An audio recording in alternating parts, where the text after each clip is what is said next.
radio vavaka fiambenana vavaka fiambenana apokalipsy 1:20 ny andininy faharoa ary nahita aho fa indro ny tanàna masina dia Jerosalema vaovao midina avy any an-danitra tamin'Andriamanitra voahomana tahaka ny ampakarina efa miaina eo amin'ny vadiny vavaka fiambenana vavaka fiambenana arahinao ny alasinainy hatramin'ny zoma isaky ny amin'ny 7 ora sasany alina eto amin'ny pejy Andramboka izaho Aky radio vavaka fiambenana vavaka fiambenana vavaka fiambenana vavaka fiambenana arahinao ny alasinainy hatramin'ny zoma isaky ny amin'ny 7 ora sasany alina eto amin'ny pejy Andramboka izaho Aky radio vavaka fiambenana vavaka fiambenana apokalipsy 1:20 ny andininy faharoa ary nahita aho fa indro ny tanàna masina dia Jerosalema vaovao midina avy any an-danitra tamin'Andriamanitra voahomana tahaka ny ampakarina efa miaina eo amin'ny vadiny vavaka fiambenana vavaka fiambenana arahinao ny alasinainy hatramin'ny zoma isaky ny amin'ny 7 ora sasany alina eto amin'ny pejy Andramboka izaho Aky radio vavaka fiambenana vavaka fiambenana. Halleluja, amin'ny fifaliana lehibe indray lasana vavamalany no amintsika amin'izao fotoana izao fahabenay tenako miarabanao eto androany tonga soa eto anatin'izao fandanana vavaka fiambenana izay rahanao fandanana Andramboka izaho ny Aky radio ary ny mpikambana ato anatin'ny gropy izay maharesy dia tahiny tompo ary tsika rehetrarehetra fahabenay tenako mahitanao ary matoky sy mino aho fa ifampahereto indray tsika amin'ity androany ity. Halleluja, aza malaiky mivoaka eto tsy mahery fa tenin'Andriamanitra no hoantsika sotsakotsika eto amin'ity androany ity. Androany fa miaraka aminay dia miarabanao tonga soa ary dia mitenanao hoe atsika sendrasena koa no nahatongavanao eto fa tena misy raha ilan'ny tompo anao ka raha tonga eto ihany raha sendra miklike an'ity fandaran'ity ihany ianao tafiditra eto dia aza miala fa asoanao ty fandaran'ity asoan'ny fanahinao ny fiarahantsika eto androany amin'ny anaran'i Jesosy. Halleluja, dia tahiny tompo ary tsika rehetra dia tahiny tompo tsika rehetra izay fapaketo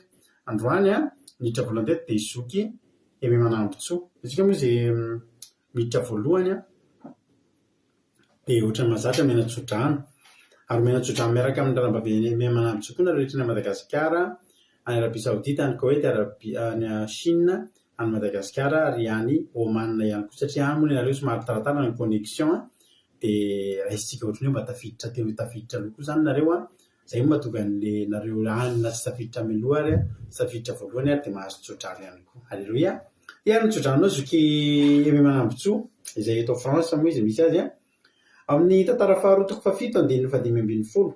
Halleluja, hoy ny ten'Andriamanitra manao hoe ary izao dia hiratra ny masoko ary ny sofiko iaino ny vavaka izay tao ato amin'ity fitoerana ity. Ianao zany le fitoerana, ianao le tempoly fa efa nofidiko sonao masiny ity trano ity mba hitoeran'ny anarako mandrakizay ary ny masoko sy ny foko ho ao mandrakariva.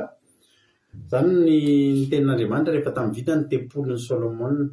Halleluja, valiny vavaka Solomona zany ka hoy ny ten'Andriamanitra hoe amin'ny epistily any tsy fantatrareo fa tempolin'Andriamanitra ianareo ary ny fanan'Andriamanitra mitoetra ao anatinareo ka dia ianao le tempoly resahana eto eme manambotsoa.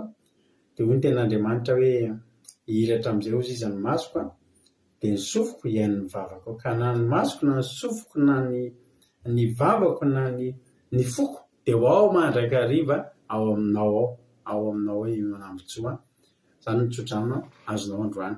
Tahiny tompontsika menakavy manakaraka ny eme manambotsoa Erika Raky France, Razanso Sylvie Arabie Saoudite, Rosemine France, Marie Jo États-Unis, Jesosy Noely Koweït, Ravy Takalo Madagasikara tonga soa, Soameva France, Antra Clarisse Madagasikara, Koda Leonie Arabie Saoudite, Ajaska Patitsi France, Fabirazana Kadaba Koweït, Mapionina France, Itodraonso France, Rodine Marie Koweïty kadaka malala France $100 France ndry France amainina hoe $100 Koweïty aloha hatreto ho avy etỳ France any izy razana so Sylvie Arabie Saoudite Côte Léonie koa toraka izany manambotsoa France tsy sisy orana dia tahiny tompo nambitso makrinina Koweïty asany apôstôly Madagasikara tojo Jesosy mandrakizay Allemagne Berge Sava Koweïty Jesosy mpandresy Madagasikara reo nareo no tafiditra hatreto alleluia dia tonga soa nareo ary maharetatra amin'ny farany daholo isika mianakavy mialohan'ny zavatra rehetra aloha andolotsika hivavaka isika ametraka ty fotoana ty ampelantanan'Andriamanitra ny zavatra rehetra dia apetraka isika eo ampelantanan'Andriamanitra avokoa ry havana malala alleluia ranabavy Angela Arvelo any Oman alleluia izy no ampandrosotsika hitondra antsika anatin'ny hitondra antsika any anaty any mivavaka fanomboana fandolotsika raban'izay mbola tafiditra nefa tsy narabaiko Jesosy mpandresy Madagasikara Rantaniny Marie Charline Madagasikara Farara Eritovo France Rodine Marie Koweïty Salindra Raingo Madagasikara Felana Rakoto France Berge Sava Koweïty tonga soa dia tonga soa andao ary hivavakantsika metraka amin'ny fotoana ampelantan'Andriamanitra ranabavy Angela anao ary ny fitenenana.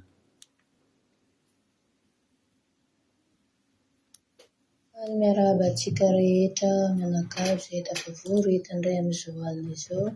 Miarahaba ny pastera mianakavy tahiny Jesosy tsika tsirairay avy. Mbola hiara-hivavaka ary antsika nomboka ny fotoana. Ray masina tsara indrindra mbola faly misaotra anao indray ny tenako amin'izao alina izao. Misaotra anao satria mbola nomeno ty alina mangina ty izahay ahafahanay hitafatafa aminao indray amin'izao fotoana izao. Misaotra anao ny amin'ny fitantanana ny tontolon'andronay, nanomezanao ry tanjaka ny fahasalamana, ny fahavelomana, ny sakafo izay nohaninay nandritra ny tontolon'andro. Nomenao anay avokoa izay rehetra nangatanay tamin'ny tontolon'andro iny Jesosy ka tsy hainay tsy hisaotra anao, tsy hainay tsy hidera hankalaza amin'ny voninahitra ny anaranao. Koa ankehitriny Andriamanitra raha nomboka ny fotoana izay dia apetraka ampelantananao feno ny fandaharana izay atao eto dia ianao ny ombanay hatrany Jehovah malala akasio sahady ny fony tsirairay izay hihaino ty fandaharana ity mba hilatsapaka ao anatiny ny zavatra rehetra izay holazain'ny mpanomponao. Ianao any Jesosy mihetsi-tsaina ho an'ny mpiaino mba handray izay tandrefy azy ary ianao koa hikasika ny lailan'ny mpanomponao izay hitondra ny teny hotoriana eto.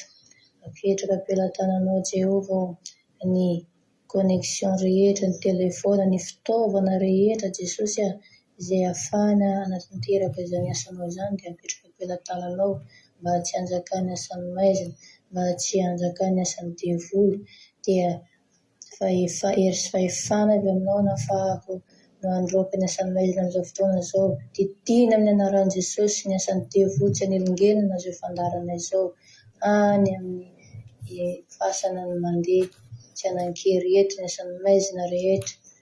Eny Jesosy malalao apetraka ampelantananao koa afaka ho an'izay mbola andalana izay mbola tsy afaka hanatrika eto nefa mangetaheta hiatrika izany dia apetraka ampelantananao ny lalana izay alehany mba ho tonga soamantsara amin'ny toerana izay ahafahany mahatrika izany izy izay no sady miasa no manaraka fandaharana kosa dia apetraka ampelantananao Tompo mba ho tanteraka izany fikasana hiatrika izao vavaka izao. Mitahianay ianao Jesosy manatrehanay ianao amin'izao fotoana izao dia saotra Jesosy mankasitraka raha malalo dia voninahitra ny ho anao irery ihany mandrakizay alleluia amen. Alleluia mankasitraka indrindra anao ranabavy Angela Arvelo izay mitondra izany vavaka mamy sady matsiro izay hoentinao zany Andriamanitra manankiram-pahasoavana any maro fitianao dia mitombo-ositra dia mitombo-pahasoavana hatrany hatrany dia mahaiza foana amin'ny asan'ny tompo fa tsy foana tsakory fikelezanao ainao amin'ny Kristy Jesosy. Halleloia. Berge va Koweït artisanat de Madagascar ranam-baviliana France Zamina camarade Jesosy France Fontaine Lalanina France Boutchilda Koweït Angèle Pagès France Lantonina Botonavao Liban Ginarandrena Solo Chine Halleluia Nashimi Mahami Koweït Kadaka France tahin Jesosy artsika menakavy zay no ela fa andotsika hiditra avy hatrany amin'ny hira anao hira tsika no hira anankiray tsika hira efa fiaintsika eto matetika any izy ity fa zao ny ataotsika Halleluia hijoro vavolombelona tsika anatin'ny teny ity tsika hijoro vavolombelona fa zao ndao ity ampanomboana dia miko fahafaponareo androany miavaka kely androany inona ny hira tianareo anomboantsika amin'ny fotoana inona ny hira mahafinaritra anareo le rehefa le vita ny fandarana mampiasa saina be inona ny fanohatra amin'izany fa androany zany zay hira zay manoratra hira voalohany tafiditra eo zay no ataotsika androany zay ny hira ataotsika inona ny hira tianareo ataotsika anomboantsika ny fotoana. Halleluia amen zay manoratra voalohany eo dia zay no ataotsika. Halleluia tahin tompo razana Monika Koweït Jonathan Allemagne Soameva France Asiny Apôstôly Madagasikara Eliana Miarinena France Tinjanahary. Halleluia za zay no ataotsika misaotra ny tojo miamo zay tafiditra voalohany teo no ataotsika iza miran'izany tojo Tinjanahary frera tsy manindra raha frera io ny hiditra voalohany dia frera misy ataotsika voalohany satria androany tsisy hoe inona fararaka mandrikira inona fararaka toriteny andao tojo frera ny atao frera moa tsy tsy ataotsika mihitsy rehefa Halleluia inona titre le frera fa toatrany tsy hitako ato inona titre le frera fa ohatrany tsy hitako ato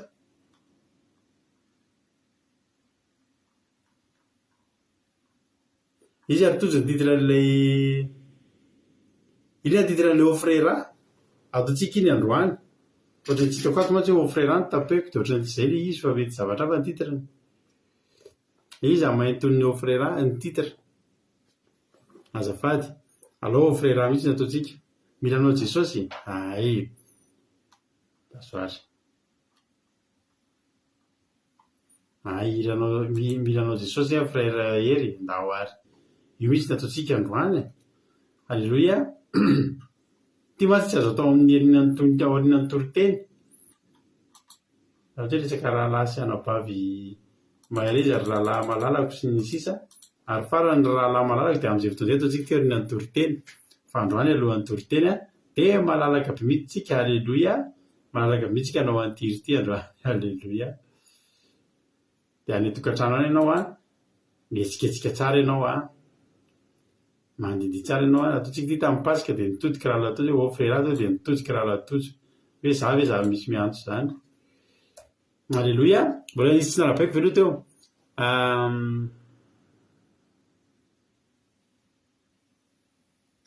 nefa nareo rehetrarehetra ihany teo ao ary tsika rehetrarehetra tsangana kely ary tsika ny tokantrano any dia andao aly iteran'Andriamanitra ny fahasoavan'Andriamanitra androany mba hijoro vavolombelona aminareo.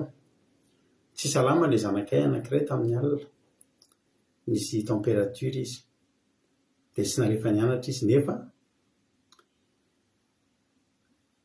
tsy afaka nira tany ampiasana tsony koa izay mivady tsy afaka hiasa dia ndrefiky niaraka tamiko nandeha niasa ny zanako sitrana teny an-dalana teny izy ry havana malala. Halleluia tena hoe tena narary izy tamin'ny alina fa nisitranina zao izy zao nisitraniny Jesosy milama tsara salama tsara mihitsy izy nanomboka ny après-midi fotsiny dia salama zany ny afidrina vambeka narary ny zanako fa nisitraniny Jesosy izy tamin'ity androany ity. Halleluia voninahitra le ho azy rery any. Inona ary nataon'Andriamanitra taminao, inona ny azonao mba mametra voninahitrin'Andriamanitra fa ataontsika aloha hiara entana hiara eno ô frera tay mitombo dao sika rehetrarehetra.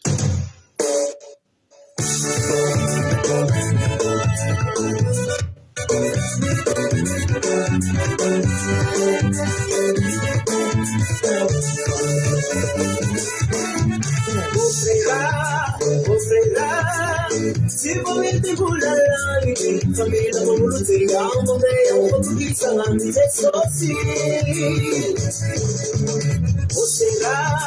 O será, faremo mio Cristi, si malala dare para spaghetti. Milano, Milano, chi ha la valle, a me la vita, la bella, giambo quando sale, le paradiso sale, mi manda magani, si mette in bevata, autobus sognare le scorte, mi lo fermo quando i massimi, a un secolo le freni.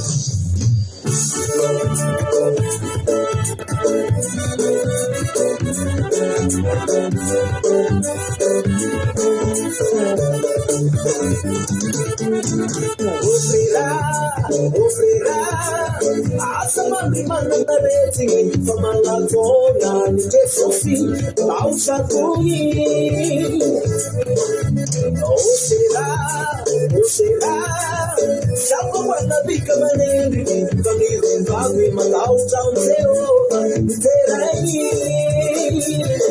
Milano, Jesus, Milano, Yarapali, Amini, Amina, Mitane, Ola Bella, Jamula, Sale, Mane, Paradiso, Sale, Bella, Mame, Magani, Silenzi, Bevata, Automatizo, Menaro, the Source, Ila Beku, Panai, Masini, I'm saying,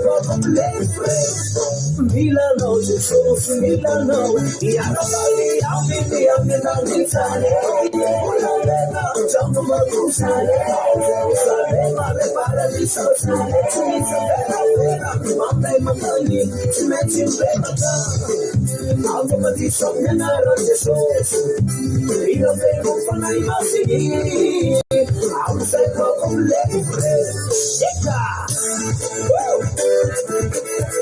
someone else better, that's you together. Someone else better, that's you together. That's you together. That's you together.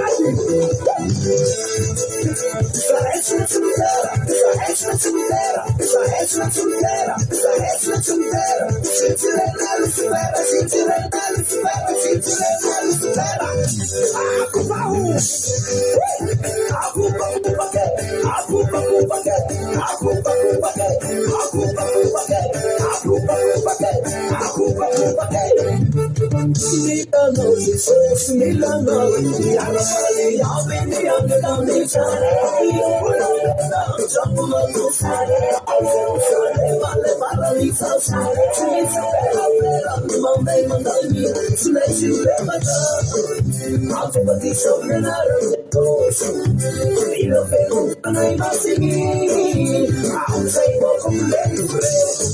Milano, Jesus, Milano, Yarapali, Amini, Amina, Mitane, Ola Bella, Jamula, Sale, Mane, Paradiso, Sale, Bella, Mame, Magani, Silenzi, Bevata, Automatizo, Menaro, Jesus, Ila Beku, Panai, Masini, I'm saying,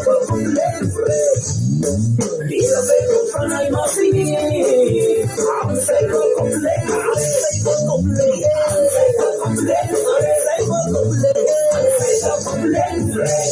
Sinistri suisu, sinistra battaglia. Halleluja. Zay hono zany ry havana. Amin'izay complet ny fréanao eny bebaka anao dia atao batisy ianao amin'ny anaran'i Jesosy. Halleluja. Dia amin'izay complet tsara ny fréanao ampiadana posy ampilaminantsaina be mihitsy ny andehananao ho any an-danitra amin'izay fotoana izay. Halleloia. Tany tompontsika rehetra misaotra ny nambintsoma-kirena moa nangataka ny indriny teo.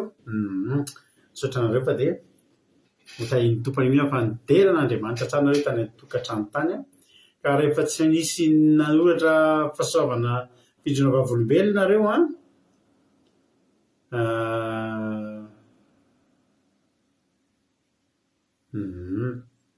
tsy nisy dia tonga dia hitrany toritentsika fa tsy maninona tsisy fahasoavan'Andriamanitra zany androany tamin'ny fiainanareo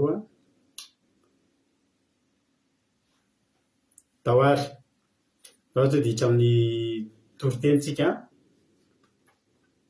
ho an'Andriamanitra ny voninahitra misaotra antsika tsirairay avy.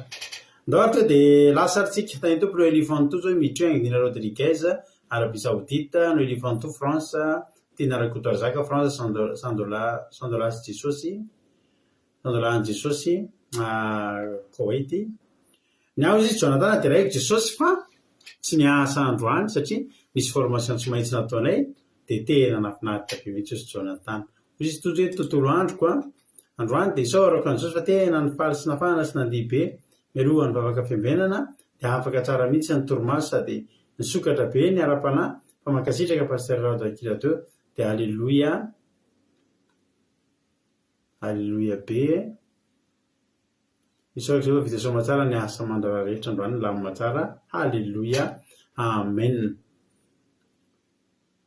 Klaxonina sy caméra 4x4 basile hira farany ay nisy an'izay teo ohatra tsy laraiko mihitsy izy azo misy kely zavatra kely parapara zay aloha no tsikiny rehefa avy eo iny feoana inona marina dia ny Jesosy malao zay someo fa vita soma tsara ny journée-ako androany alleluia amen ho an'i Jesosy ny voninahitra ampahely be ireo izy lina misaotra antsika rehetrarehetra ataontsika indray ny amin'ny sabata anaty commencement anaty rehefa avy mijoro vavolombelona nareo hoy izy berta hoe misaotra ny tompo fa tsy nandeha ny compte ny zanako fa tsy nandeha ny compte ny zanako mba fifandraisako aminy mandritra ny tontolo andro teo amin'ny vavaka matsiro ny alohan'ny fandalina rehefa tapitra rehefa sms izy fa tsy naninona izy fa tsy nandeha hono ny compteny faly tafahoananay merci Jesosy misaotra an'Andriamanitra sika misaotra berta dia Jesosy salama tsara ny ankizy nahazonao tsara 100/100 tany ampianarana izy Angelina Diamant tsara be zany alleluia fa saban'ny tompo dia mbola nahazo nahito izao atsika ozy izy lantonina ambotona avao averina ho azy ny saotra amen. Voninahitra n'Andriamanitra fa nilamina tsara ny tontolo andro fa androany sady varisana tsara ny karama alleluia tahiny tompo be mihitsy raha nampavomamia tiana rakotoarzaka na misaotra an' Jesosy fa nomeny mofo mamy da hitiko le tany zay zany nomeny mofo mamy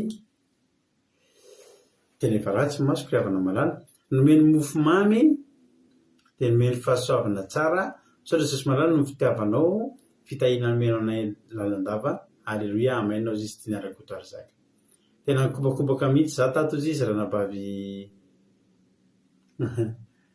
nabavy lina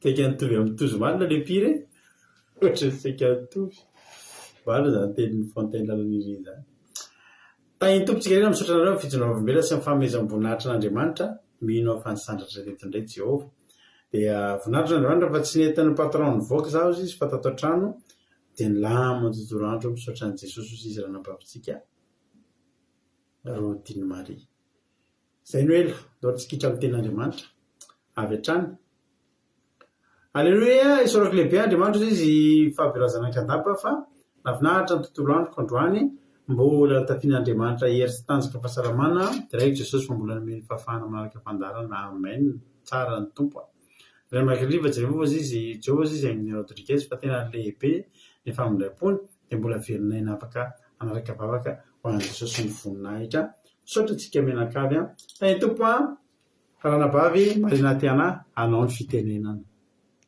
Tahiny tompo paster, tahiny tompo sika rehetra mankasitraka paster raha me fitenenana ny teny hoentiko amintsika an'io dia natao ankahery ny olona niatrika sedra mafy natsapa ny tsirariny sy ny tsindrarozolera nataony olona azy. Vakiko amin'ny anaran'i Jesosy. Exodosy 12:5 andininy 5:30 ka hatramin'ny 4:30. Exodosy 12:5 andininy 5:30 ka hatramin'ny 4:30. Ary ny zanak'Israely nanao araka ny teny Mosesy ka nangataka firavaka volafotsy sy firavaka volamena ary fitafiana tamin'ny Ejipsianina. Ary nataon'i Jehovah nahita fity teo imaso ny Ejipsianina ny olona ka nomeny ireo azy izay nangatahany ka dia nofoanany ny Ejipsianina. Ity soratra masina ity dia mamintina ny ady rehetra natrehan'ny zanak'Israely nandritra ny fotoana ela be. Teny amintsika ny soratra masina hoe i Jehovah hiady ho anareo fa ianareo kosa anginy. Dia izay mihitsy ny zavatra mitranga teto rehefa ela be no voagetsa ny zanak'Israely efa ela nipetrahana tany Egypta. Ka nataon'izy ireo hoe natahoran'izy ireo izany hoe ho betsaka tamin'izany fotoana izany noho ny Ejipsianina dia natahoran'izy ireo ihany koa hoe hikomy sy roborobo lavitra noho ny tompo-trerana dia nobaboandreo. Efa ela noho ny taraina tamin'ny Jehovah ny zanak'Israely nivavaka andro aman'alina ho an'ny fahafahana. Ela be ny taraina tamin'i Jehovah. Dia rehefa tonga izany ny fotoana hanasoran'i Jehovah azy ireo teo amin'ny zogan'ny Egypta, Ejipsianina, dia nandefany Mosesy i Jehovah ho fitaovana moahana ny zanak'Israely teo amin'ny keja sy zioka izay napetraky ny Farao sy ny Ejipsianina tamin'izy ireo. Dia tonga i Mosesy niaraka tamin'ny afatr'Andriamanitra nijoro manoloana ny Farao hanafahana ny zanak'Israely.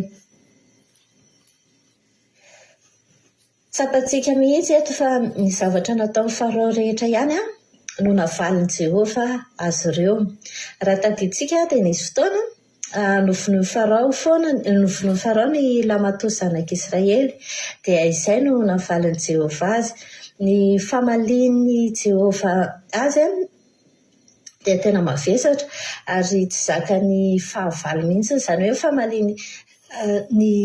famalian'i Jehovah ny zavatra rehetra sedra ataony fahavalontsika amintsika dia mavesatra tokoa an'izy ireo.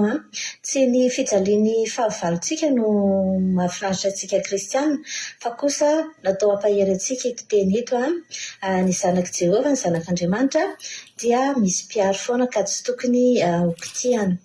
Ka izay no ampaheresiko antsika hoe ninona mitranga eo amintsika dia aleo mangina dia apetraka eo am-pelantanan'i Jehovah ny ady rehetra.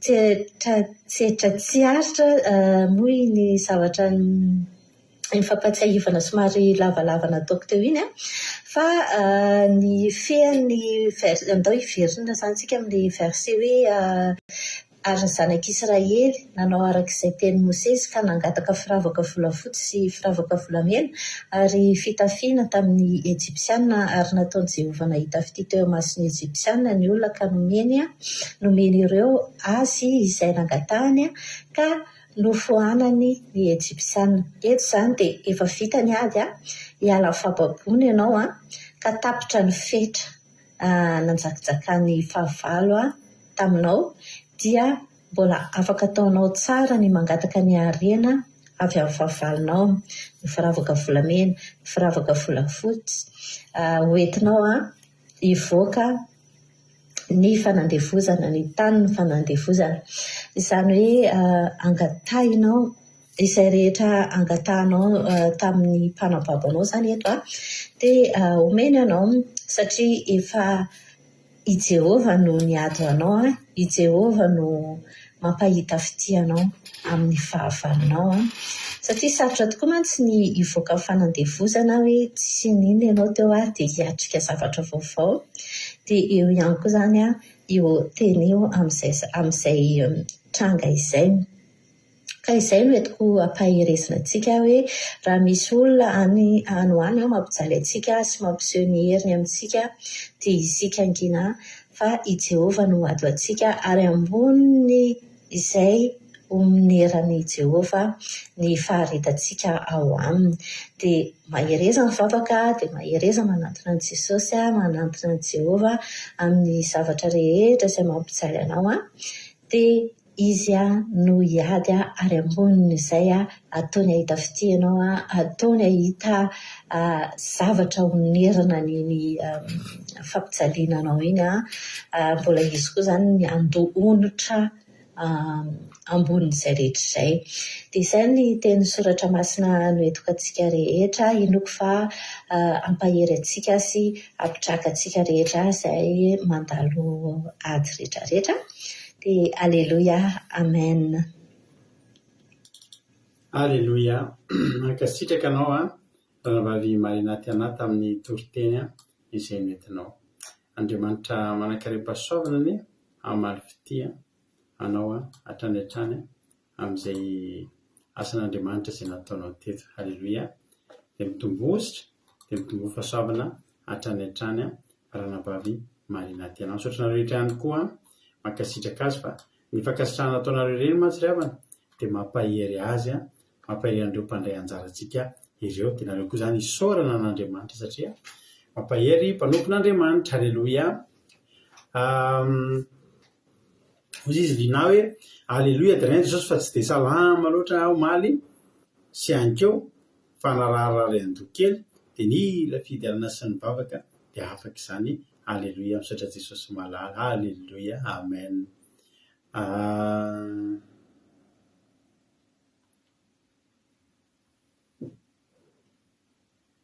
Izy koa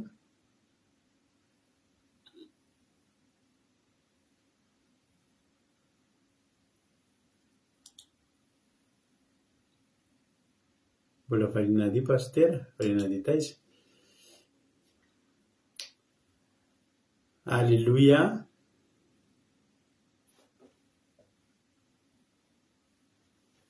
Mbola vonina dia hono mamizy.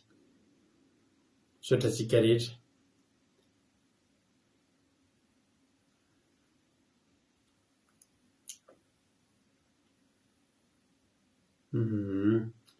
Efa izay daholo angambany adino. Bon anniversaire Nathan zafikely ranavavy Marie Charline dia Finita zanaka vavy matoa ranavavy Rosemina. Ndao mba irarisoan'izy ireo tsika efa marina tokoa izany fa misy anniversaire ao androany ireo zanantsika ireo. Hotahian'Andriamanitra hatrany anie ho ambinina amin'ny zavatra rehetra. Hotahiana sy ambinina izy ireo. Amen. Hotahian'Andriamanitra. Tahiny tompontsika rehetrarehetra. Mampeo ny toriteny ranavavy Marina Tiana dia mahereza hatrany hatrany. Aleluia. Exodosy 12 hitramin'ny famelabelalana amin'ny toriteny ary sika. Exodosy 12 andiny 5:30 hatramin'ny 5:30. Amin'ny arantsosy manao hoe ary zanak'Israely nanao araka ny zafatoko nanao araka ny teny Mosesy ka nangataka firavaka volafotsy sy firavaka volamena ary fitafiana tamin'ny Egyptianina. Ary nataon'i Jehovah nahita fitito mason'ny Egyptianina ny olona ka nomeny izy ireo azy izay nangatahana ka dia nofohanany ny Egyptianina. Raha vakitsika ny andininy 7:30 eo ambony eo dia izao ny zavatra nitranga. Dia nandodina ny olona ny Egyptianina ka nampandeha azy faingana hiara tamin'izany tany izany satria hoy izy maty avokoa izay rehetrarehetra. Dia mety ny olona ny koba ny voalena raha tsy mbola voaisy masirasira sy ny vilany fanaova-mofo ho fetao amin'ny lambany dia ny antsorony. Izao izany ny zavatra mitranga hivoaka ny tany Egypta ny zanak'Israely. Saika tsy tafavoaka. Raha ny sitrapon'ny Farao dia tsy avoaka. Fa ny sitrapon'Andriamanitra dia avoaka. Aleluia. Nanohatra Farao fa Jehovah koa namoaka. Aleluia. Inona moa tsy nataon'ny Farao mba hisakanana ny zanak'Israely tsy handeha? Faty antoka ho azy ny fivoahan'ny zanak'Israely. Faty antoka ho azy. mitondra tombotsoa azy. 37 taona nanana mpanampy tsy alokarama ary navita zavatra be dia be. Ny fotodrafitrasa rehetra dia ny zanak'Israely no nanao an'izany ary tsy nipehina main d'œuvre fa karavasy ny takariny. Ny olona karavasy azy indray aza ny mbola ny karamaina. Tombom-barotra hoe misy ohatr'izany ndray hoe ny fotodrafitrasanao vita tsisy karama, mbola afaka mikapoka ianao raha ohatra te hikapoka lamosina. 37 taona izany zavatra izany no mitranga. Fa rehefa tonga ny fotoana ren'Andriamanitra ny fitaraina ny zanak'Israely ka anapa-kevitr'Andriamanitra ny hidana, dia nitenenina moramora aloha Farao hoe mahavoaitra zareo. Fa voalaza ny ten'Andriamanitra fa mbola Jehovah namafisina. Raha ny tena marina izany Farao tokony nanaiky fa tsy navelan'Andriamanitra nanaiky. Tsy takatry ny saina Jehovah.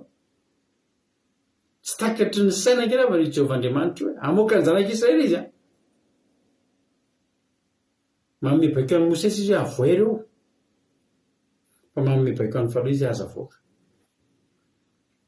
Inona ny antony? Satria tian'Andriamanitra tonga amin'io 7:30 nitazomina ny zanak'Israely, nezahana nitazomina.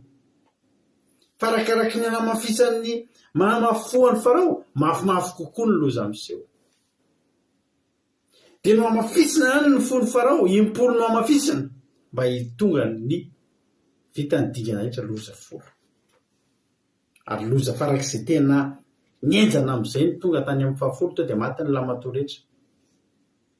Ary tena teo vao tena raiky tahotra ny olona. Ary ozy ny olona andao alefo fa raha mbola misy ny loza 110 tsisy vely leto tsontsika.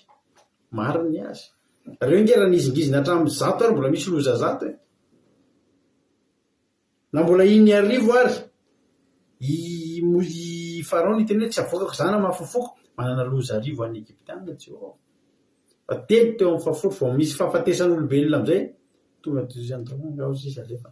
Ary tsy vita zany fa mandodina zany mitalaingana moe. Satria mandondona fa mandodina. Mandodina mitana moe. Mitana moe mandeha mbola mitady hitsanjana. Handana mbory reto mandeha. Hitanareo ny fahavalontsika rehefa mitazona antsika dia mitazona antsika amin'ny tanana mahery. Mitazona antsika amin'ny hidy vy sy ny hidy varahana. Fa rehefa io Jehovah Andriamanitra io tonga hidina nafaka, io fahavalony tazona anao ihany ny angavy anao mba handeha. Mampatsiaro ana ny tantaran'ny Isaka rehefa ny vahiny tao amin'ny tanana tao hoe Gerara. Aty akaikiny misy ny tanana atao hoe Gerara io, tena misy io.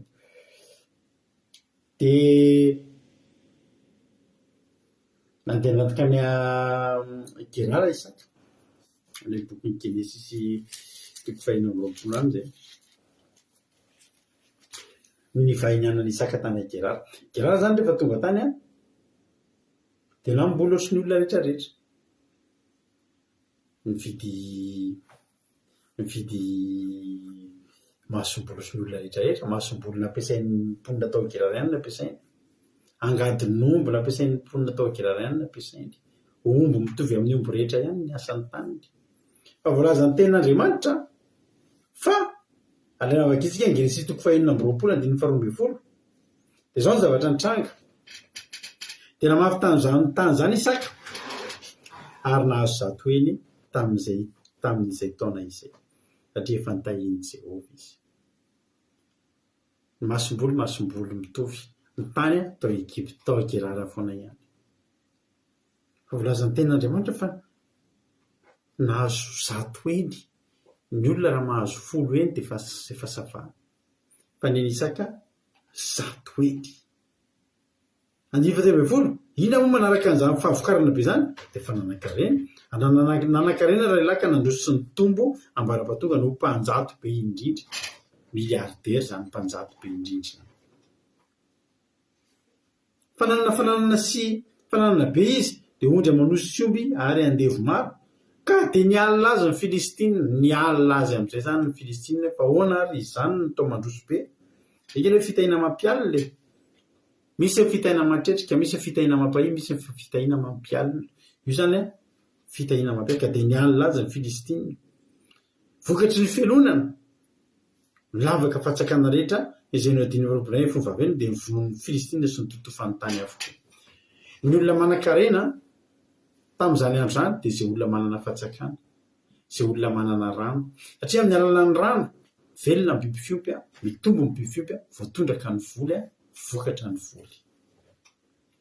Tamin'izany zany rehefa tianao mampatrena ny olona anankiray, dia totofana tany ny lavadrano dia mahanitra izy. Izany no tena anao. Ny lavadrano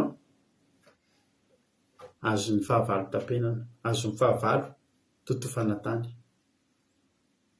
Fa raha mbola ny fifandraisanao amin'ny Jehovah ny tsara, tsy manakana anao tsy handroso izany. Jerena nataony ny hevitrena totofany tany ny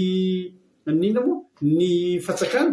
Fa ny 5:20 ary hoe Abimeleka mpanjaka tamin'ny Isaka, mialahy ty aminay fa ianao mahery lavitra noho izay. Ny olona tenenana an'izany, olona efa nitotofana ny tany ny lavadrano. Fa mbola fantatry ny olona izay manan-karena indrindra an-tanàna hoe ndana fa mahery lavitra noho izay ianao, dana mandeha.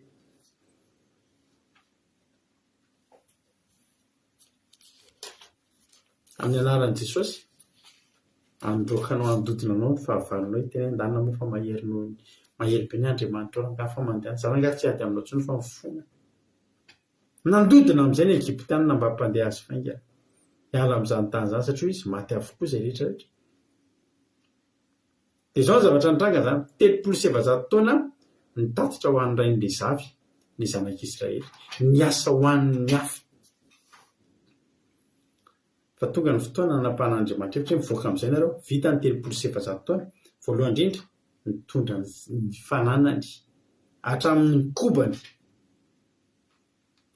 hatramin'ny fanaova-mofo sy ny rehetrarehetra, ny viliany, ny vilaniny netiny. Rehefa nandro dia nohariny tao Egipta reo. Ary raha ny tena marina, fananany Egiptianina reo. Fanetiny ankalalahana satria efa nomena azy. Rehefa omena antsika ny fafahana, ravana malala, dia hatramin'ny fafahana hitondra mody ananantsika. Amen. Ary hoy ny ten'Andriamanitra, ary ny zanak'Israely nanao araka ny teny Mosesy ka nangataka firavaka volafotsy sy firavaka volamena ary fitafiana tamin'ny Egiptianina. Tsy lasa mpangataka, lasa mendiant akory zareo, fa lasa manam-pahefana.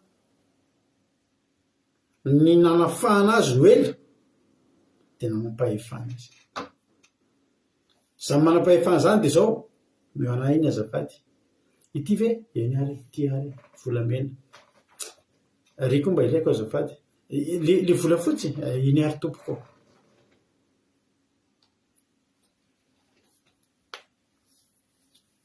Le mangataka, eto tsendrika mpangataka fa anao na tompoko. Mpameo volamena mosa. Tena mampisao nefa toerana misy anay dia tsy izany. Mangataka izany maka amin'ny fahefana. Azafady, mba menahiko io volamena io, mangataka ny dikan'izany. Eny tompoko. Mba meo volafotsy azafady. Eny tompoko. Ary ny akanjonao iny ohatry mety amiko iny. Ty ve tompoko? Eny tompoko. Alleluia. Volamena, firavaka volamena, firavaka volafotsy, fitafiana nomena. Satria maninona? Nataony Jehovah nitafity teo amin'ny Egiptianina ilay ka nomeny azy ireo izay nangatahany. Izay nangatahany. Io koa ilaiko ny satrokao iny. Eny tompoko.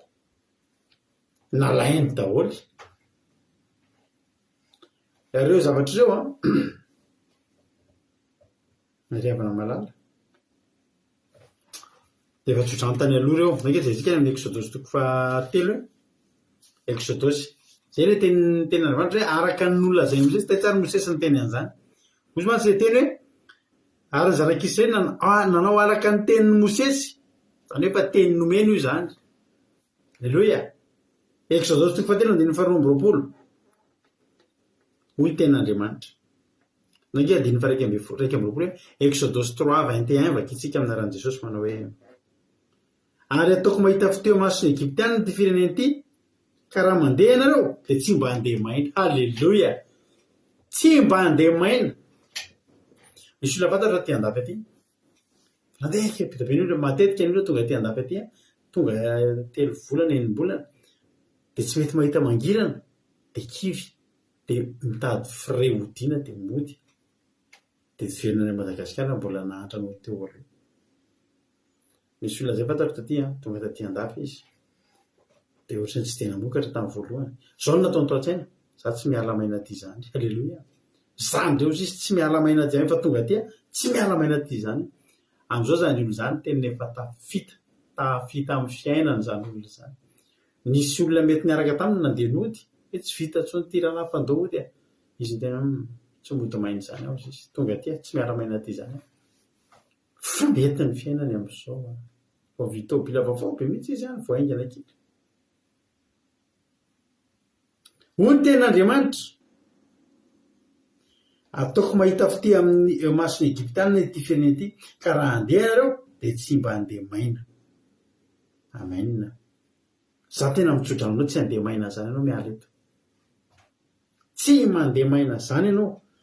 Fa ny vehivavy samy angataka firavaka volafotsy volamena ary fitafiana amin'ny miray monina aminy sy amin'izay mivahiny ao an-tranony dia ataonareo amin'ny zanak'ireo lahy sy ny zanak'ireo vavy zany dia hofananareo ny Egyptianina. Io ilay tsotra zany. Tsy miala maina. Ary rehefa tsy miala maina zafady dia hoy ten'Andriamanitra ny amin'ny Isaia tanteraka iteny io. Nefa faminan'iny io Isaia 5:7-10. Zao ny filazain'i Jehova. Isaia 5:7-10. Zao ny lazain'i Jehova. Ny vokatry ny fisasaran'ny Egypta sy ny tombarotra Etiopia sy ny Sabianina olona lava-tsanganana afindra aminao ho anao zany ary anaraka anao reo.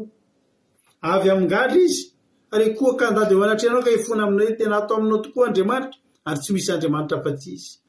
Manana tokoa ianao ny Andriamanitra miafina ny Andriamanitra ny Israely sady mpamonjy. Io faminan'iny tamin'ity Exodus ity. Tena tonga dia toy ny olona tena mikohaka ny Egyptianina revana. Miangavy ny zanak'Israely mba handeha farak'izay aingana fa fantany fa amin'ny fotoana mialo ireo dia mialo koa Jehovah Andriamanitra. Dia tsisy famaizina intsony eo amin'ny zareo. Miaiky mihitsy ny Egyptianina tena lehibe ny Andriamanitra ireo ka miaiky misy mponiny kirary tena mahery rangahy ianao, mahery lavitra noho izay naka ianao, mahery rangahy ny Andriamanitra ao. Alleloia. Jehova zany tena nanolotra teo an-tanàn'ny fahavalo. Jehova ihany ngeny nanolotra an'ireo zanak'Israely teo amin'ny taniny Egyptianina. Tsika maky Joely, bokin'ny Joely. Bokin'ny Joely toko voalohany. Bokin'ny Joely toko voalohany dia efatra vakitsika. Zao ny zavatra nitranga, nisy filazana loza anjoa ny zanak'Israely. Leo vakitsika ny Joely toko voalohany dia ny faharoa mihitsy. Enoy zao ry antom-panahy ary mandrenesy anareo mponina rehetra amin'ny tany. Momba efa nisy tamin'ny andronareo tamin'ny andron'ny razonareo fa izao azo amin'ny zanak'ireo izao ka aoka ny zanak'ireo ilaza amin'ny zanany kosa ary ny zanak'ireo kosa indray amin'ny taranaka mandimby azy. Izay sisan'ny kijeja dia nohaniny mikoraika. Ary izay sisan'ny koraika dia nohaniny valalavao. Ary izay sisan'ny valalavao dia nohaniny zopanga. Faminan'iny zany azo an'izay maditra.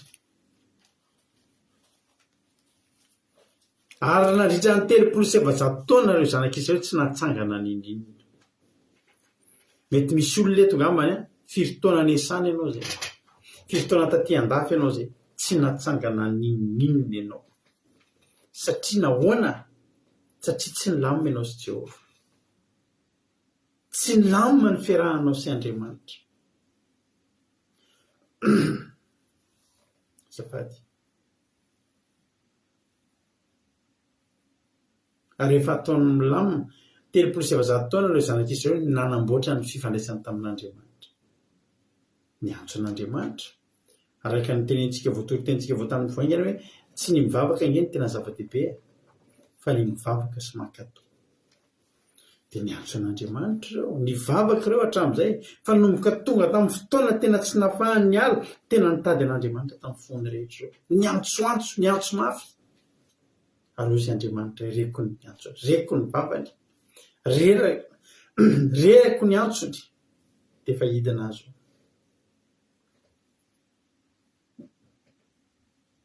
Anao inona zany Jehova eto?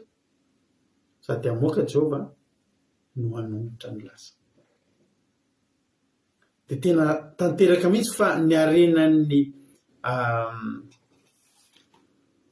ny vokatry ny fisasaran'ny Egypte. Hitanareo ireo ny fisasaran'ny Israely tao Egypte namboatra biriky, namboatra resaka foto-drafitr'asa. Fa ny Egyptiana na dia teo azy ny zanak'Israely andevony dia ny sarotra sy ny asa sy ny tady vola ihany zareo.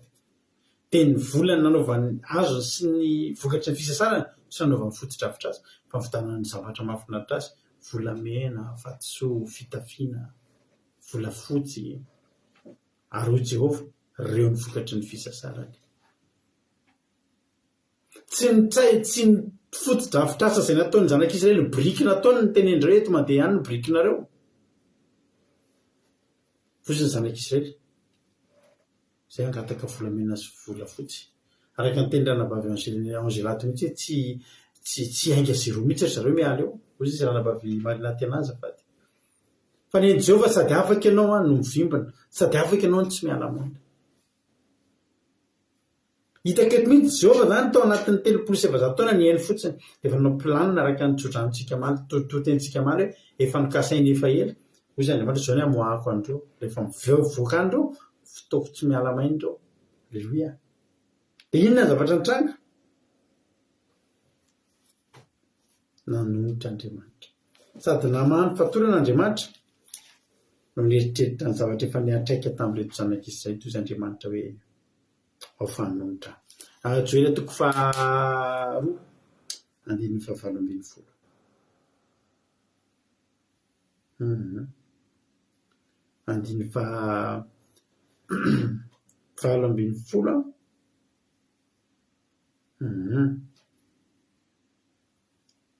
Ndao tsika manomboka amin'ny 1:20. Joela 2:2. Hoy ny ten'Andriamanitra, aza matahotra ary tany fambolena, ravoravotsy mivalify manao zava-dehibe Jehova. Aza matahotra ny biby anatsy fa miamaitso ny kijanana ny efitra, mamony azo ary vokatry ny ambiavy sy ny voaleoka. Ary ianareo ry zanak'izoina ravoravo, ary mifalia amin'ny Jehova Andriamanitra reo, fa nomeny anareo lohaolana onona izy, dia handatsaka ranon'olona mivatravatra ho anareo. Eny, lohaolana sy ny faraholona. Dia ho feno ny vary ny famoloana, ary ohatra ny fanatazana ny divay sy ny diriro, ary onerako anareo ilay taona no hoan'ny valala, dia ny korahika sy ny sopanga ary ny kijeja izay miaramilako betsaka narevako hamely anareo.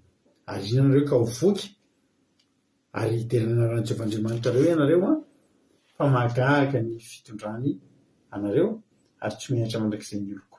Dia fantatrareo fa ao voan'ny Israely ary izany Jehova Andriamanitra reo fa tsy misy hafa ary tsy mianatra mandrakizay ny oloko. Avelan'Andriamanitra ny ady mahavitao izy aloha. Hoy izy Andriamanitra, amin'ny fotoan'ireo avokako. Amin'ny fotoan'ireo avokako. Rehefa tonga ny fotoana avokako ireo, tsy avelako miala maindreo.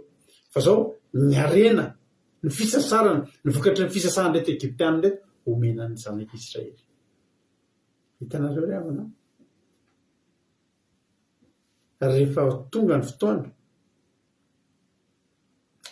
amoaka ny olona anankiray Andriamanitra. Aza mazagaga zany nareo ohatra hoe voafatotry ny fanarato dia delivre anao, dia jere hatramin'ny ara-bolanao misokatra. Satria tsy tian'Andriamanitra hiala maina ianao. Ary tian'Andriamanitra onerana ny taona laniny valala, satria rehefa madilitsika, rehefa tsy manao sitrapon'Andriamanitra tsika, miala amin'Andriamanitra tsika, dia alefa ny miaramilana mamily antsika. Fa rehefa nafaka kosa izy, aleluia, dia tsy afaka fotsiny ianao miala eo, fa sady mivimbana. Aleluia, tonga dia mivimbana. Andriamanitra ngery avana malala tena te tamin'ny fiainantsika. Andriamanitra ngery avana tena hoy tena marina ny bokin'ny Zakaria revaka itsika bokin'ny Zakaria ao amin'ny bokin'ny Zakaria toko 10:1 misy ten'Andriamanitra mahafinaritra be hoe ampahery ny taranaka Jodako ary ny taranaka Josefa ho vonjeko ka apodiko satria mamindra fo aminy fa ho toy izay tsy nariko izy fa izaho Jehovah-Andriamanitra no mihaino azy. Manao izy ho toy izay tsy nariko izy. Zany hoe atao ohatrany tsy narina zany, tsy asiana trasina hoe narina, tsy asiana trasina hoe andevy 700 taona, tsy asiako trasy. Alleluia. Tsy asiana Andriamanitra famantarana. Alleluia. Tsy azo ohatrany raha maratra zany ianao dia tsy azo vilan'Andriamanitra potrakorina dia niolatra azy. Fa ataoko ohatrany tsy nisy ninina teo. Dikan'izany tena hoe ary jerena fomba fiasan'Andriamanitra any amin'ilay joelany vakitsika teo, any amin'ilay joelany toko 2 teo, no tena Andriamanitra hoe dia handatsaka ranon'orana mivadravatra ho anareo eny lohaorana sy farahorana aloha. Lohaorana fa tonga dia miaraka amin'ny farahorana. Ny orana mbola ho avy foana fa tonga dia ny firen'Andriamanitra aloha mikôta mba haninona mba hiazakazaka ilay fandrosoana miala avy eo. Miainga tsy misy nge zanak'Israely niala tao Egypte. Vozy hoe tsy misy azany miainga tsy misy izany miaraka amiko. Halleluia. Ho manina daholo aloha ny fialanareo eto. Dia vimbinareo miala.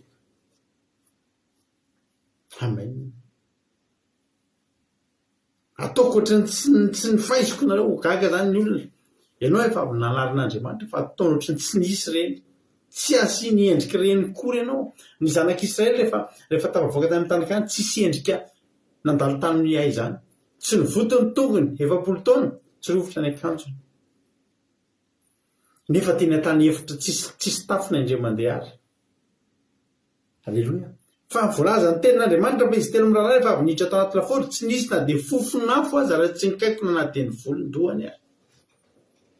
Sadraka sy Mesaka sy Abednego mandeha voaka zareo avao mivoaka mankeny tsisy ny tezany after zany misy fofonafo nanao tany anaty lafaoro.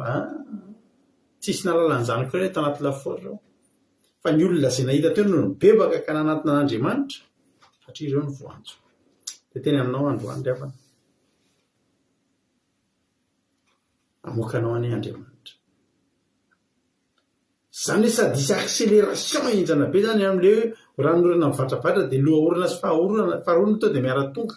Zany hoe isy accélération tonga dia ho alefan'Andriamanitra zany. Vitan'Andriamanitra mihitsy zany no mikase tena manapotika lôzika andravatra hoe lohaorana sy ny farahorana ve dia hifanakaiky dia ho samy tonga. Fa nataon'Andriamanitra zany satria izao hanonitra Andriamanitra. Nampaleon'Andriamanitra izay 700 taona izay. Nampaleon'Andriamanitra izay fotoana ozy ilay olona resaka tamin'ny teo zany galera. Mampaleon'Andriamanitra nahita izay galera no iainanao izay. Amoakanao izy tsy avelany mivoaka maina ianao. Ny sabianiny zany dia olona lava-tsanganana tsy azo atao ninina zany. Nefa ozy ny ten'Andriamanitra ao amin'ny Lisaya 7 teo ny arenan'ny lava-tsanganana sy ny sabianina ozy izy dia ho afindrako aminao. Vokatry ny fisasarany Egypte, ino ilay vokatry ny fisasarany? Ny tombom-barotra Etiopia mba nahazo tombony ihany zany fa aty ozy izy Jehova omena an'ireto zanako reto. Ary ny tombom-barotra Etiopia sy ny sabianina afindra ao aminao. Afindra. Tiako to dia afindra to dia lasanao. Satria manino? Satria olona tahian'Andriamanitra. Alleluia. Ry havana malala, amoakanao Andriamanitra. Amoakanao Jesosy. Raha amoakanao Jesosy, misy olona eto ampahorian'ny mpiara-miasa. Misy olona eto ampahorian'ny mpiara-mianatra. Misy olona eto tena ampahorian'ny olona aty amin'ny tany vahiny ety. Aza miteny anao, tsy havita ninona amin'ny olona io ianao. Fa ny azonao atao, miazakazaka aingana. Manamboatra ny fifandraisanao amin'Andriamanitra. Vita ny fifandraisanao amin'Andriamanitra, za matoky sy milo. Fa araka ny tenin'Andriamanitra atao amin'ny Zakaria amin'ny vakitsika teo hoe ho toy izay tsy nasiko. Ho tahaka an'izay tsy nandalo an'izay ianareo. Alleluia. Ho tahin'ny tompany antsika rehetra. Tokony homban'Andriamanitra ianao. Alleluia. Tsy miala maina zany ianao. fa zao misy olona any ny sasatra efa ela ianao mbola andevo ny Egyptianina ny sasatra mandritra ny mahandevo ny zanak'Israely maneho firavaka volafotsy sy volamena izy mandany vola makareny fa tsy fantany fa reo amboariny omena an'ilay olona baboly. Halleluia. Hotahin'ny tompony itsika rehetra matoky ampavorainao ny hafatra tsy mivokavoaka fotsiny izany ianao raha anatin'ny fotoana ianao tena hoe nandalo olana nandalo ady tonga ao amin'Andriamanitra ianao ankehitriny voafatotry ny fanaratsy ianao fa tsy ianao voafatotra ihany ny va fa na ny fiainanao azy dia ho sokafany satria nahoana tsy avela miara-maina tsy avela mody maina zany ianao. Hotahin'ny tompony itsika rehetrarehetra tapitra ny torotenitsika. Halleluia. Tapitra sahady fa fotoanan'izao ny areran'ny lava-tsanganana dia afindra aminao. Halleluia. Aza atao ambanin'ny zavatra fifandraisanao amin'Andriamanitra mifikira amin'Andriamanitra hozy ny ten'Andriamanitra manana azy amin'ilay Exodus 12 teo hozy izy le teny hoe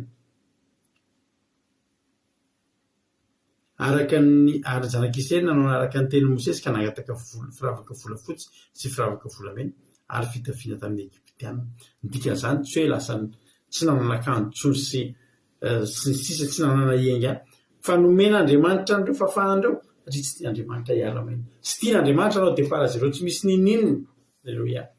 Hotahin'ny tompony itsika rehetrarehetra efa nizarany compte teo io compteko radio kiradio misy aminareo maniry izara fahatsapana fotoana zao. Halleluia.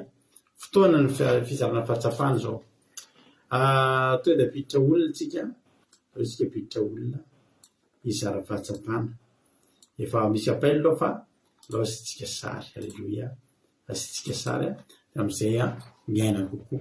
Hotahin'ny tompony ianao anonitra Andriamanitra honeran'Andriamanitra ny fotoana nandalovanao ny ady tamin'ny ianao fony ianao nahitsa sy natsony. Halleluia. Dia anonitra avy roeny izy anonitra avy zato eny izy ho afanganina ny fanandratana ny fiainanao io. Hotahin'ny tompony ny vavian'ny Rodrika izy anao ny fitenena inona ny azonao zaraina androany tao anatin'ny toriteny. Amen. Makasitraka indrindra pasitera ny fitenena dia manona fitanantsika Jesosy Kristy amintsika rehetra dia makasitraka nareo menatafo amin'ny tenin'Andriamanitra fa tena mampahery be mihitsy. Miazany zao tena nakafika tena mihitsy dia ny Egyptiana zany raha nan'Andriamanitra zanak'Israely tetan'ny telopolo sy efajato taona dia zareo zany eritreretina nahazo tombo satria telopolo sy efajato taona be izao ny zanak'Israely tena afaka mifono-drafitr'izao zany tamin'izay telopolo sy efajato taona izay kanefa tao anatin'ny fotoana fohy rehefa moka zanak'Israely tao Jehovahandriamanitra dia tsy le foto-drafitr'aza no nomena zanak'Israely ka le zavatra ohatra hoe karama mihitsy karama fitaingana mihitsy tamin'ny alalan'ny firavaka rehetrarehetra nomena zanak'Israely. Dia tena makasika be dia ny faharoa koa hoe rehefa Jehova zany rehefa milamina fifandraisana amin'ny Jehova ka maloharano mitsotroka tany tsotra fotaka io rehefa Jehova ary tsotsarovan Jehova tahaka ilay teny tao amin'ny Zakaria toko folo fahaenina teo ilay hoe ataony Jehova tsy nariana akory izy dia tena hoe mahasambatra be mihitsy rehefa tsara fifandraisana sy rehefa milamina fifandraisana amin'ny Andriamanitra zany dia tsy tsara Jehova akory rehefa olona anaovantsika reny dia izay tena nakasika ampianazy dia makasitraka pasitera mialatsika somary rahavana dia ho an'i Jesosy ny voninahitra. Amen. Halleluia. Makasitraka indrindra na vavy tsy lava zany fa le izy misy koa ny lava dia tsy maintsy lazaina toliany izay tokony ho lazaina mety tsara mihitsy Andriamanitra maly fitianao mitombositra dia mitombo fahasoavana hatrany hatrany raha vavy Rodrika izy zao rapiditra olona hafa indray tsika. Halleluia. Raha misy zany fanosorana vanompon'Andriamanitra dia reto izy menataretina fa dia tena hosorantsika ho mpizara fahatsapana fotsiny. Halleluia. Nao ara latojo menanao fitenenana inona ny azonao zaraina inona nakasikanao tao anatin'ny toriteny androany anao fitenenana. Izao sy pastera, zavatra nakasika anahy ilay tenin'ny anabavy marina aloha nakasika ana voalohany efa sady renintsika moa izany fahavalo mbola omen'Andriamanitra fahalalana antsika mamitaka ny arenany. Lela tena nitsaboka tany am-poko mihitsy Jehova marina ngezany lehibe loatra ianao tena nakasika anahy koa ny pastera hoe natao mafy mihitsy ilay izy mbola natao ny fahazato ary loza fahazato mbola nanana amin'ny Jehova dia nefa arakaraka nahabetsaka anazy fa teo amin'ny fahafolo dia lefitry farao fa na mbola nisy tamin'ny faharoa arivo aza dia nanana avokoa Jehova dia nefa arakaraka nahabeny lozany sy ilay zavatra nitranga ihany koa ny azahoana valom-bavaka lehibe dia tena nakasika zany hoe Jehova ry miteny hoe tena Mosesy avoay nefa izy mitendray amin'ny farao hoe aza avoaka dia tena nefa misy tanjon'Andriamanitra mivadika izay dia mahafinaritra programan'Andriamanitra tena tsy takatry ny saina fa tena hoe tsara ny fitondrany izay ny afaka mitinako anazy. Tahiny Jesosy daholo mankasitraka anareo anadavana tsiro be ny toristety. Aleloia, amen. Aleloia, mankasitraka indrindra ny ranatotsika tanatin'izay fizarana fahatsapana izay. Andriamanitra manankarena fahasoavana hamaly fitianao mitombositra dia mitombo fahasoavana hatrany hatrany isika tsirairay avy. Zao tsika mbola piditra olona hafa vavondray tsy vavomo zany fa piditra olona andraitsika izara fahatsapana manaraka. Haleloia. Izy ary ny ao ambadimbadika ao tay topa ranavavy mamia inona ary no azonao zarena androany tao anatin'izay torite izay anao tsy tenenana.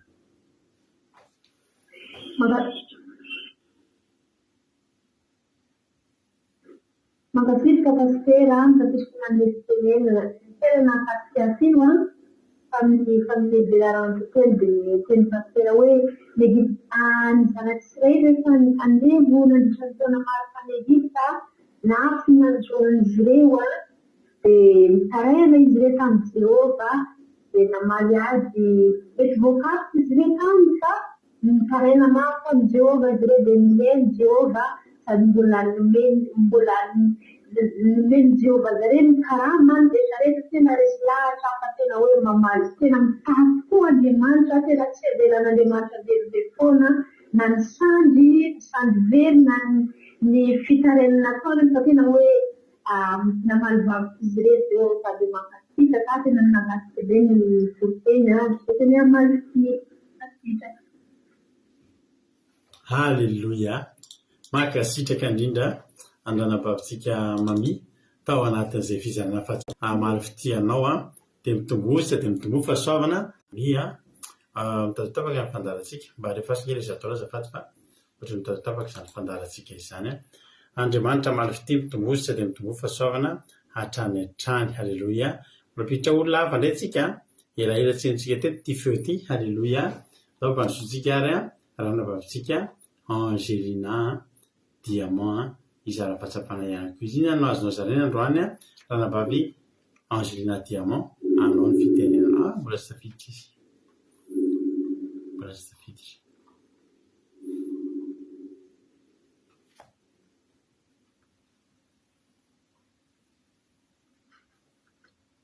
Anao ny fitenenana zao fa taseranao tafiditra. Tahiny tompo. Mankasitraka pastera na misy fitenenana fahatsapana raiko ambany amin'ny tenin'Andriamanitra dia rehefa mifandray amin'Andriamanitra dia tsy hiala-maina izany fa voaka ny mpandeha foana na hoaingana io na ho ela dia miaraka amin'Andriamanitra dia tsy maintsy mandeha mandrakariva fa izy no mamaly fitaraina tsika sy andasatsika Andriamanitra na hanesantsika amin'ny teny. Amen.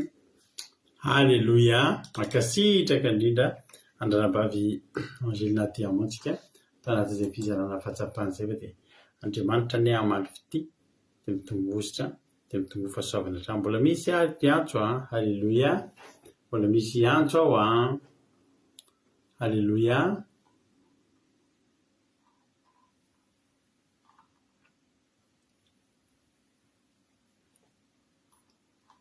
Haleloia. Misy olona tafiditra fandraso loha sitsika sary vao avelantsika miteny izy. Haleloia. Aiza ny sary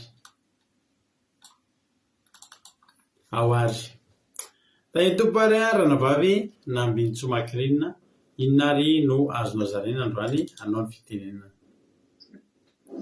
Ie, mankasitraka anareo mianadahy mitondra ten'Andriamanitra androany fa mampalahelo sady mahakasika be dia voninahitra ao amin'Andriamanitra.